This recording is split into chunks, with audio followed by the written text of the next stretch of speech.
본디오 빌라도에게 고난을 받으사 십자가에 못 박혀 죽으시고 장사한 지 사흘 만에 죽은 자 가운데서 다시 살아나시며 하늘에 오르사 전능하신 하나님 우편에 앉아 계시다가 저희로서 산 자와 죽은 자를 심판하러 오시리라.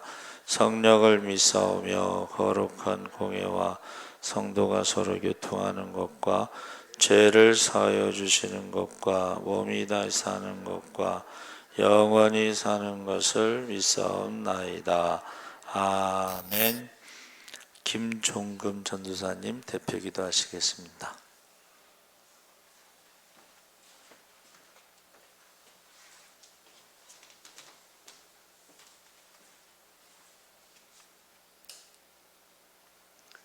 사랑해 주님, 수요 예배에 나오게 하심 감사드립니다.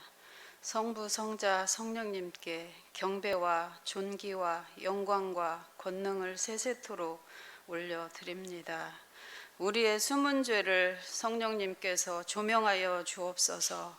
개인의 삶에, 가정 안에, 교회 안에, 나라 전역에 회개의 영을 부어주셔서 회개하게 하여 주시옵소서. 회개하라, 천국이 가까웠느니라. 가정 예배가 회복되게 하시고 무너져가는 가정을 지켜 주옵소서. 부부 관계가 회복되게 하시고 부모와 자녀의 관계가 회복되게 하여 주시옵소서. 부모가 자녀들에게 신앙의 본이 되게 하옵소서. 교회 안에 말씀과 기도가 회복되게 하시고 신학교와 학생들, 교수들이 진리를 사수하게 하옵소서. 복음의 회복과 영적 각성으로 전도와 선교의 사명 감당케 하옵소서. 이단 사이비가 근절되고 분별하는 지혜로 믿음을 지키게 하옵소서. 땅끝까지 복음이 전파되어 영광 중에 임하실 주를 보게 하옵소서. 대통령과 내각에 하나님의 뜻을 이룰 선한 리더십을 부으시고 대한민국의 모든 법과 질서 위에 공의와 정의가 흐르게 하옵소서. 부정부패가 금지되며 화합과 통합, 갈등과 분쟁을 소멸시켜 주옵소서. 6월 지방선거에 하나님의 지혜자들을 세우소서. 교회마다 다음 세대를 잘 세우게 하옵소서. 오늘도 말씀을 들고 단위에 서실 정환순 목사님 영육간에 강건함 주시고 하나님의 말씀을 담대히 전하실 수 있도록 은혜 나리워 주옵소서. 이 자리를 사모하지만 여러 가지 형편으로 나오지 못한 모든 성도님들도 동일한 은혜로 함께하여 주시고 보호해 주옵소서. 모든 걸 감사드리며 예수님의 이름으로 기도드리옵나이다. 아멘.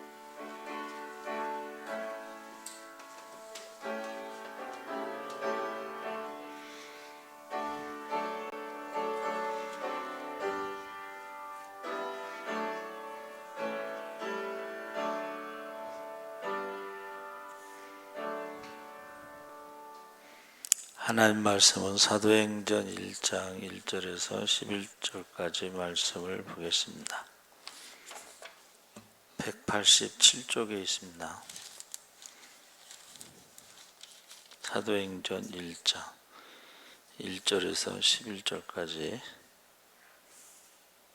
우리 다 같이 읽겠습니다. 데오빌로여, 내가 먼저 쓴 글에는 무릇 예수께서 행하시며 가르치시기를 시작하신부터 그가 택하신 사도들에게 성령으로 명하시고 승천하신 날까지의 일을 기록하였노라. 그가 고난 받으신 후에 또한 그들에게 확실한 많은 증거로 친히 살아계심을 나타내사 40일 동안 그들에게 보이시며 사도와 함께 무의사 그들에게 분바에 이르시되 예루살렘을 떠나지 말고 내게서 들은 바 아버지께서 약속하신 것을 기다리라. 요한은 물로 세례를 베풀었거나 너희는 몇 날이며 성령으로 세례를 받으리라 하셨느니라. 그들이 모였을 때 예수께 여쭈어 이르되 주께서 이스라엘 나라를 회복하심이 이때니까 하니 이르시되 때와 시기는 아버지께서 자기의 권한에 두셨으니 너희가 알 바 아니요 오직 성령이 너희에게 임하시면 너희가 권능을 받고 예루살렘과 온 유대와 사마리아와 땅끝까지 이르러 내 증인이 되리라 하시니라. 이 말씀을 마치시고 그들이 보는데 올려져 가시니 구름이 그를 가리워 보이지 않게 하더라. 올라가실 때 제자들이 자세히 하늘을 쳐다보고 있는데 흰옷 입은 두 사람이 그들 곁에 서서 이르되 갈릴리 사람들아 어찌하여 서서 하늘을 쳐다보느냐. 너희 가운데서 하늘로 올려주신 이 예수는 하늘로 가심을 본 그대로 오시리라 하였느니라. 아멘. 할렐루야. 예, 잘 오셨습니다. 감사합니다. 오늘은 주님의 승천이라는 제목으로 말씀을 나누려고 합니다. 5월 26일이 주님의 승천일입니다. 주님이 승천하시고 한 일주일 뒤에 오순절이죠. 그래서 오순절 성령 강림일이 있는데 우리는 성령 강림 주일을 지키죠. 성령 강림 주일은 6월 5일로 되어 있습니다. 지금 오늘 우리가 읽은 말씀이 사도행전 전체 중에 서론인데 그들에게 사명을 완수해 나가는 과정을 소개하는 것이 이제 사도행전이고, 사도행전을 다른 말로 성령행전이라고도 부릅니다. 그래서 1절 2절에 보니까 예수님을 믿는 무리들이 복음을 전파했던 행적, 그러니까 사도들만 복음을 전한 게 아니고 마가다락방에서 120여 명이 성령 받고 그들이 다 나가서 복음을 전했죠. 그리고 이제 예루살렘 교회가 갑자기 부흥하면서 히브리파 과부와 헬라파 과부들의 구제의 문제 때문에 7집사를 세웠죠. 그러니까 저들이 성전에 있거나 집에 있거나 예수가 그리스도라는 것을 가르치기와 전하는 것을 그치지 아니했다. 그래서 사도행전은 성령행전 또 복음행전 이렇게 말할 수가 있습니다. 1절에 데오빌로요, 내가 먼저 쓴 글은 누가복음이죠. 사도행전을 누가가 쓰니까 누가복음이 전에 쓴 글에는 예수께서 행하시며 가르치시기를 시작하신부터, 그래서 세례 받으시고 공생애를 하시기 시작하신부터 승천하신 날까지 기록했는데, 그래서 사도행전 1장과 누가복음 24장은 겹치는 부분이 있습니다. 누가복음을 요약하고 있는데 이 데오빌로라는 사람은 각하라고 했으니까 귀족이라고 보는데, 그 당시에 이 높은 사람에게 이런 작품을 바치는 헌정하는 그러한 관행이 있었습니다. 내가 좋은 것을 윗사람에게 바치는데 누가가 자기가 생각할 때는 누가복음하고 사도행전이 가장 귀한 것으로 여기고 그것을 기록해서 바쳤습니다. 그래서 누가는 의사이기 때문에 그 의사들이요, 글을 쓰거나 책을 내면 굉장히 논리적입니다. 무슨 기자들이 뭐를 취재한 것처럼 육하 원칙에 따라서 그렇게 기록합니다. 그래서 지금 사도행전은 신약의 유일한 역사서다. 구약에는 역사서가 많죠. 사무엘상하, 역대상하, 열왕기상하, 사사기 이런 거 다 역사서로 보는데 신약에는 사도행전만 역사서로 나눠져 있습니다. 그래서 데오빌로라는 거, 데오라는 건 하나님이고 빌로라는 것은 필로스, 사랑이죠.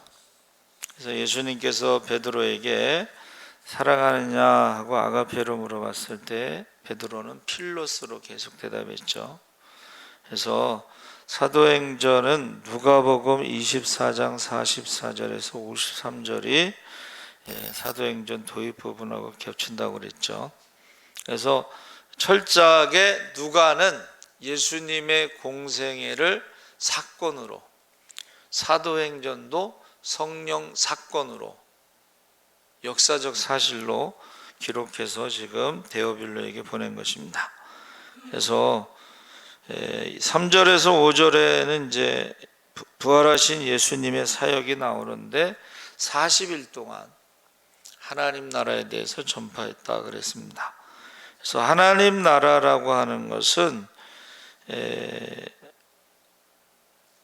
예수님께서 이 세상에 하나님 나라의 왕으로 오셨다.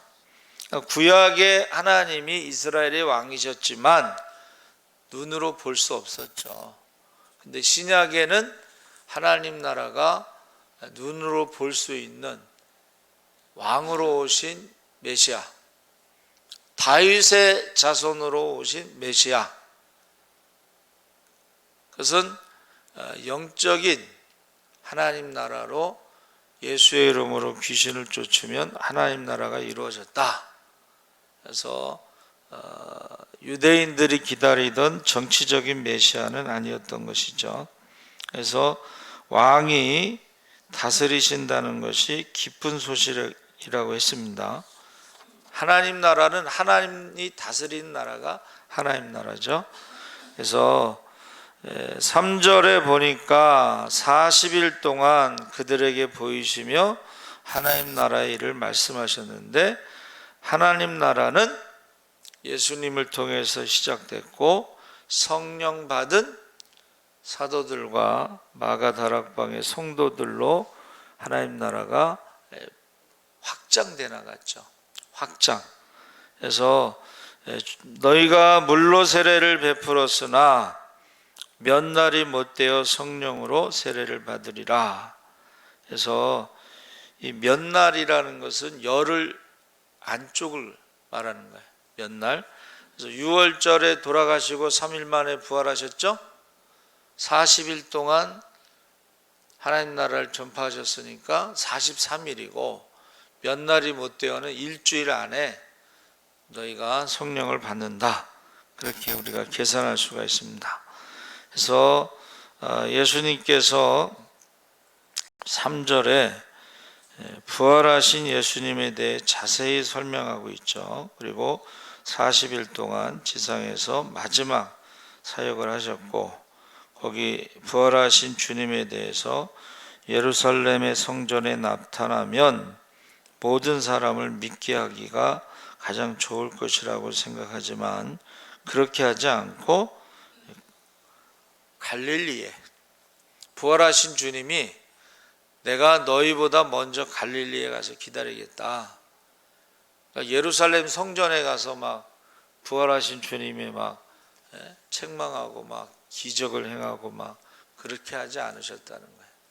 왜 그러냐면 여러분, 예수님을 죽인 사람들이 예수님이 부활하셨으면 또 죽일 가능성이 높습니다. 믿는다기보다는 또 죽일 가능성이 높아요. 예수님은 부활하시고 예루살렘으로 가지 않으시고 갈릴리로 가셨다. 그 중에서 이제 우리가 제일 기억나는 게 이제 디베랴 바다에서 7 제자를 부르시죠. 사랑하느냐 물으시죠. 떡을 굽고 있다가 생선 잡은 거 있으면 갖고 와라 해서 구워서 잡수시죠. 그 참 신기해. 그 사람들은 그 바위 있죠. 예수님이 아침을 차린 바위가 안에 있고 그 바깥으로 기념교회를 만들어놨어요. 기념교회. 그리고 갈릴리 바다 그쪽에는 사랑하느냐 3번 부르셨잖아요. 하트 모양의 돌을 3개 갖다 놨어요. 그리고 그 오른쪽에는 예수님이 베드로에게 이제 수익권을 이렇게 주는 그런 동상, 그 조각품이 하나 있습니다. 그리고 그 위에는 팔복 이렇게 팔각형으로 된 기념교회가 있는데 우리 성지순례 가신 이제 목사님 사모님들이 그 가이드의 인도를 따라서 찬양을 했어요. 근데 그 공명이 잘 돼가지고 너무 아름답게 들려. 그러니까 거기 온 그 독일에서 온 사람들, 뭐 이렇게 각국에서 온 사람들이 그 찬양 소리를 내용은 잘 모르지만 그 같이 이렇게 감상하는 그런 모습을 보았습니다. 독일에서 온 줄 어떻게 하냐고요? 어떤 소년이 너무 이쁘게 잘생겼어. 우리 집 사람이 사진 하나 찍자고 그랬는데 어디서 왔냐 그러니까 독일에서 왔다. 너무 이쁘게 생겼어요. 그래서 지금 부활하신 주님은 환생한 게 아니고 영으로 나는 것이 아니고 새로운 몸으로 살아나신 거죠. 그래서 많은 증거를 보여주셨습니다. 하나님 나라에 대해서 소개하실 때도 하나님 나라, 하나님의 왕국에서 예수님께서 이 세상에 오신 이유가 바로 하나님 나라를 세우시는 것인데, 하나님이 다스리는 나라, 하나님 나라 통치하시는, 그래서 기름 부음을 받은 자, 그것이 메시아라는 뜻이죠. 메시아. 그래서 그 많은 사람들이 그 메시아 사상은 바벨론의 포로로 잡혀갔을 때 이제 메시아 사상이 굉장히 크게 선지자들을 통해서 운동이 일어났는데, 예수님께서 십자가에 죽으시면서 고난받는 메시아, 이사야에서 나오는 고난받는 종의 노래가 4개가 나오는데 유대인들에게는 금서로 돼 있죠. 못 읽게 하는 거예요. 어떻게 메시아가 나무에 달려서 저주를 받고 죽냐. 지금도 그 사람들은 메시아를 기다리는 거죠. 그래서 그 메시아 운동이 예수님이 십자가의 죽으심으로 주춤했다는 거죠. 주춤. 근데 다시 부활하시고 성령이 임하시면서 이제 다시 그 메시아 운동이 일어나는 거죠. 예수님께서 하나님 나라를 가르치신 후에 이제 그들에게 승천하시기 전에 이제 말씀하시는 거죠. 예루살렘을 떠나지 말고 아버지께서 약속하신 것을 기다리라. 그래서 이제 이사야 32장 15절에 위에서부터 영을 우리에게 부어 주시리니 광야가 아름다운 밭이 되며 아름다운 밭을 숲으로 여기게 되리라. 또 요엘서 2장 28절 32절에 내 영을 만민에게 부어 주리니 너희 자녀들은 장래일을 말하고 너희 늙은이는 꿈을 꾸고 너희 젊은이는 이상을 볼 것이다. 남종과 여종에게 부어줄 것이다. 그러면서 해가 어두워지고 달이 핏빛같이 변하리니 여호와의 이름을 부르는 자는 구원을 얻으리니 이는 나 여호와의 말대로 시온산과 예루살렘에서 피할 자가 있을 것이며 남은 자 중에 나 여호와의 부름을 받을 자가 있을 것이다. 그러니까 지금 마지막 때에는 성령도 부어주시지만 이제 해가 어두워지고 달이 핏빛같이 변하고 피와 불과 연기 기둥이, 우리가 전쟁으로 보는데 이런 일들이 일어난다. 그래서 전쟁이라는 것은 여러분 우리가 지금 경험하고 있는 게 단순히 전쟁으로 끝나는 게 아니고 식량 전쟁으로 이어지죠.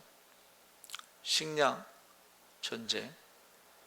우리나라는 좀 물가가 많이 올랐다 이 정도잖아요.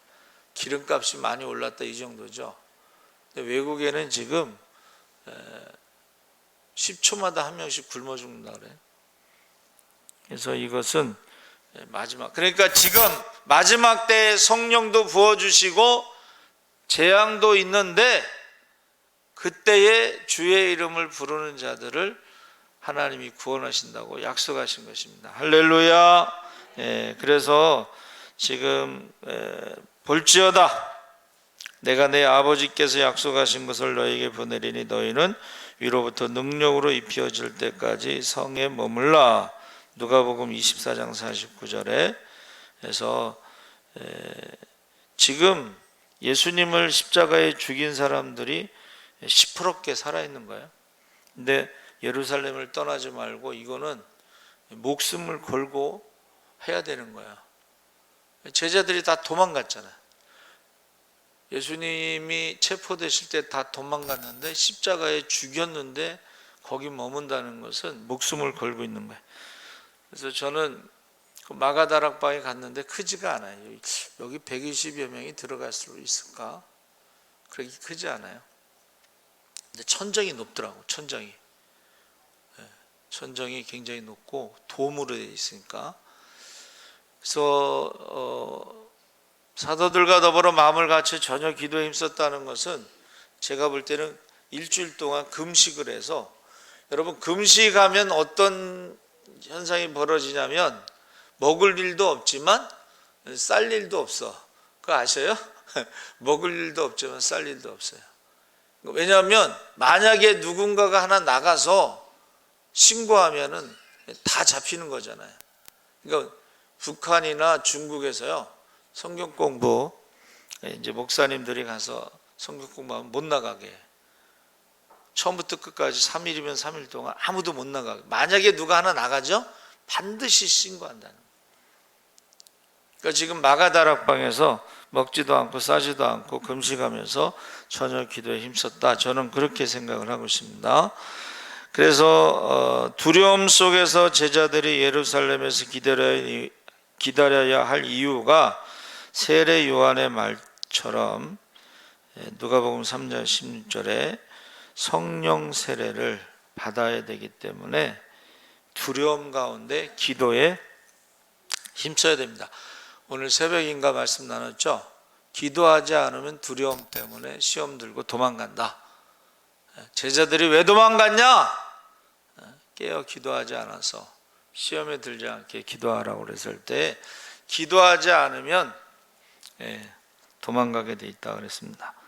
그래서 이 성령은, 자, 물 세례는 물 속에 들어가는 거지만 성령은 위에서부터 부어지는 것이다 그랬습니다.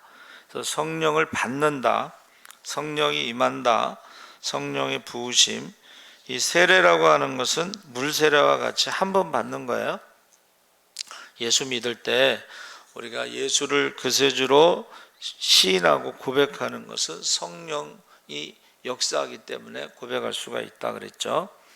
성령 충만은 반복되는 거죠. 자, 6절에서 11절의 성령 임재의 신앙에 대해서, 자, 성령이 임재하시면 어떤 일이 일어나는가? 제자들이 이제 질문할 때요, 뭐라 그랬어요? 언제 이스라엘의 나라가 회복됩니까? 회복하심이 이때니까 때와 시기는 아버지께서 자기의 권한에 두셨으니 너희가 알 바 아니요. 예수님께서 알 바 아니라고 했는데도 사람들은 계속 때와 시기에 대해서 이야기하죠. 그건 이단입니다. 그리고 8절에 이제 오직 성령이 너에게 임하시면 너희가 권능을 받고 예루살렘과 온 유대와 사마리아 땅끝까지 이르러 내 증인이 되리라. 이게 사도행전 전체의 주제고 핵심이죠. 그래서 유대교의 편협한 사상이 6절에 나오는데, 주께서 이스라엘 나라를 회복하심이 이때니까 이것은 선민 사상에 갇혀 있는 거죠. 이스라엘이 회복되는 거. 예수님은 하나님 나라가 회복되고 하나님의 형상이 회복되는 것에 대해서 말씀하셨는데, 제자들은 이스라엘이 회복되는 것에 대해서 물어본 겁니다. 그래서 선민 사상에서 벗어나지 못했다는 걸 알 수가 있죠. 그러나 나중에 베드로가 고넬료의 집에 갈 때에 유대인들이 원래 이방인하고 식사 안 하는 거 알지? 그런데 내가 환상 가운데 온 거야, 그렇게 말했죠. 그리고 나중에 이제 사도행전 15장에 안디옥에서 바나바와 바울이 왔을 때에, 유다와 실라가 같이 왔을 때에 뭐라 그랬어요? 고넬료의 집에서 성령이 임했는데 오순절에 우리가 받은 성령과 같더라, 그렇게 고백했죠. 그래서 저와 여러분이 위에서부터 영을 우리에게 부어주시리니, 이사야 32장 15절 말씀입니다. 그래서 7절 8절에는 기독교의 종말론은 유대주의적인 선민 사상이 아니고 그것은 월드비전, 예루살렘과 유다와 사마리아 땅끝까지 복음의 증인이 된다 하는 것입니다. 그래서 두 가지를 강조했는데, 하나님 나라가 임하는 시기는 아무도 모르고 아버지만 아신다. 너희 알 바 아니다. 두 번째는 하나님 나라의 성취는 제자들을 통해서 성취되는데, 바로 성령을 받으면 제자들이 권능으로 하나님 나라를 전파할 것이다 하는 것입니다. 그래서 우리가 성령 받았다 하는 것은, 이제 우리가 하나님 나라는 두 가지, 성령의 권능을 받고 증인의 삶을 사는 거예요. 근데 기도만 하면, 여러분 골방에 들어가서 기도만 하면 어떻게 되는 거예요? 불교처럼 저 산속에 들어가서 기도만 하면 어떻게 돼요? 우리는 성령의 권능을 받고 증인의 삶을 사는 것이 이게 핵심이에요. 기도는 많이 하는데 전도하지 않는 사람들, 그거 생각해 봐야 돼. 우리가 무슨 불교도 아니고 자기 혼자 수도하는 것도 아니고, 생각을 많이 해야 됩니다. 그래서 우리가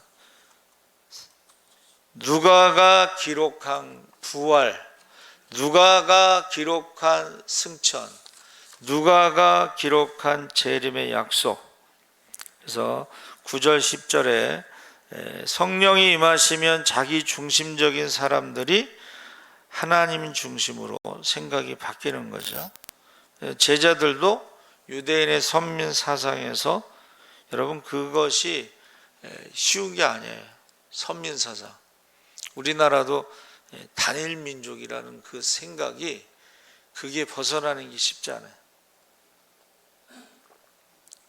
그 기준이 있어요.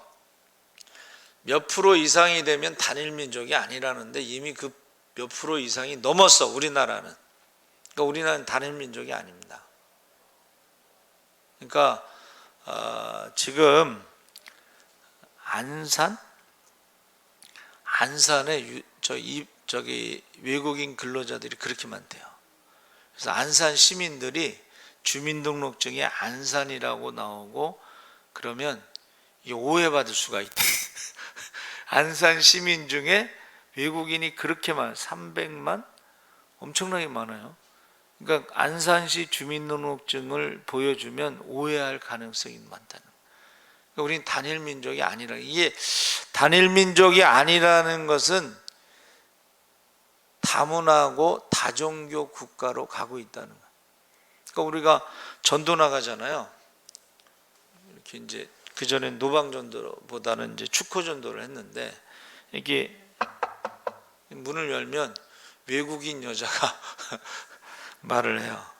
그리고 자기 어디서 왔는데 불교라고 그래요. 외국에서 왔는데 불교라고.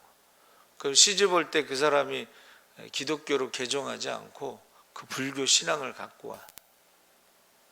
그러면 그 자녀들도 역시 영향을 받는 거예요. 그래서 지금 그 이슬람이 지금 한동대학교는 거의 기독교 대학인데도 이슬람 동아리가 만들어지고, 막 그걸 이슬람 그 사람들에게도 투표권을 달라고 그러고, 이슬람 사람들이 국회나 이런 지방선거에 나가서 영향력을 내는 거예요. 그래서 저와 여러분이 그런 것을 보고 기도를 많이 해야 됩니다. 이거는 우리가 외국에 나가서 선교하는 것도 중요하지만 우리나라에 들어온 다종교 국가가 돼가고 있다. 다민족 국가가 돼가고 있다.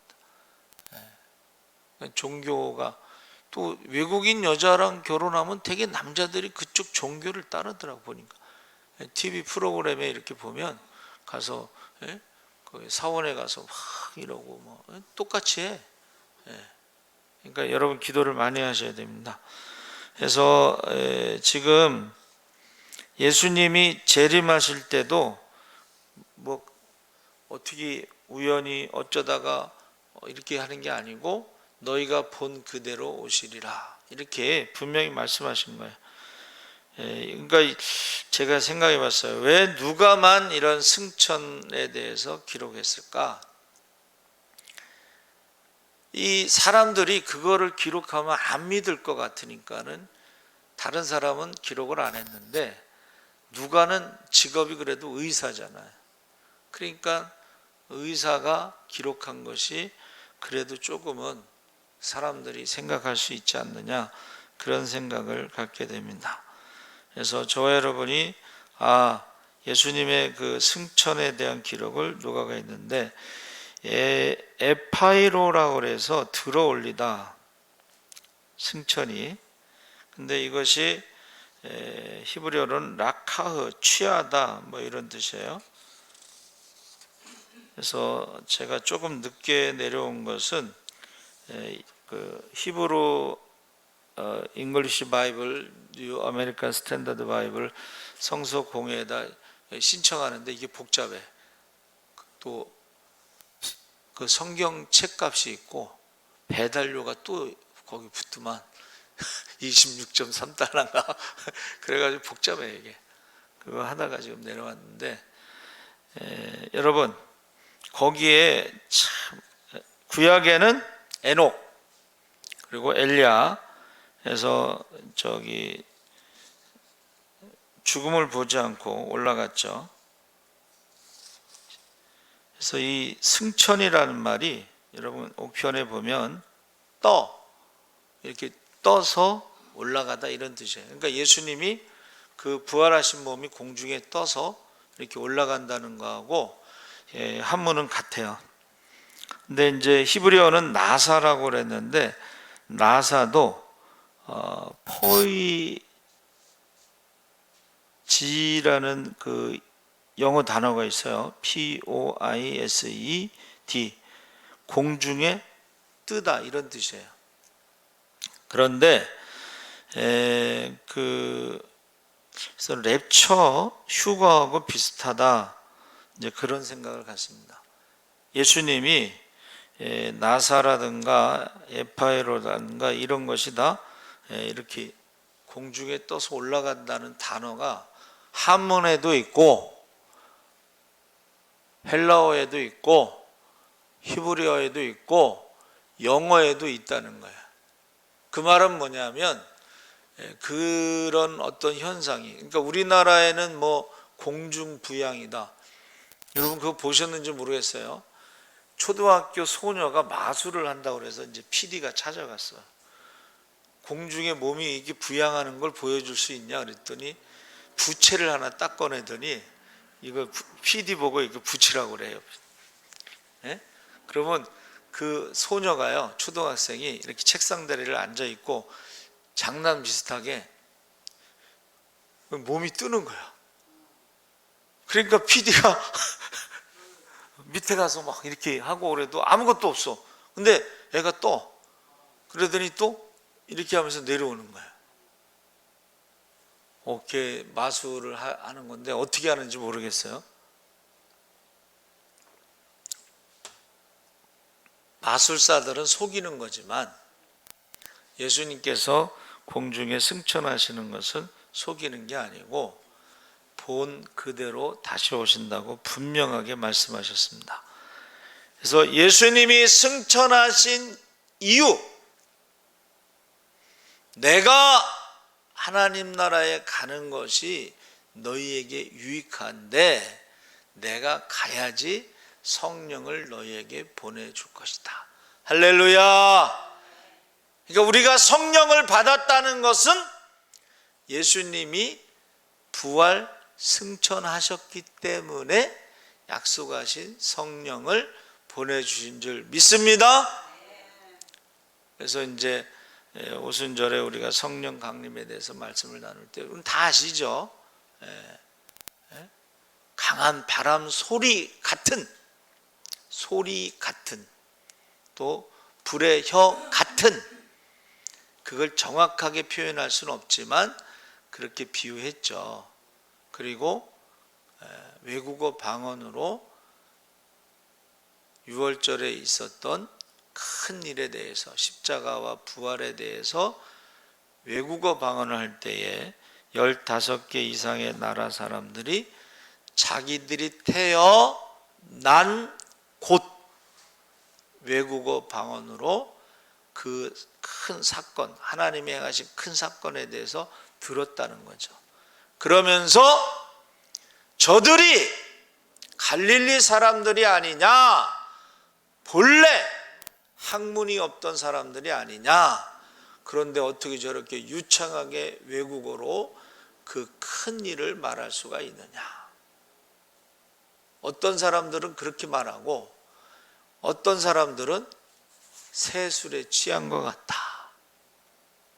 그래서 베드로가 아침 9시에 무슨 세술을 마시냐, 또 기도 시간 아니에요? 아침 9시가 기도 시간이고 12시가 기도 시간이고 오후 3시가 기도 시간인데 무슨 아침 9시 기도 시간에 우리가 세술을 마시고 취하겠느냐 하면서 요엘 선지자가 약속하신 성령이 임했다 하고 증거하는 것입니다. 여러분, 저와 여러분이 성령을 받으면 예수님이 승천하셨다는 것이 그게 증거가 될 수가 있습니다.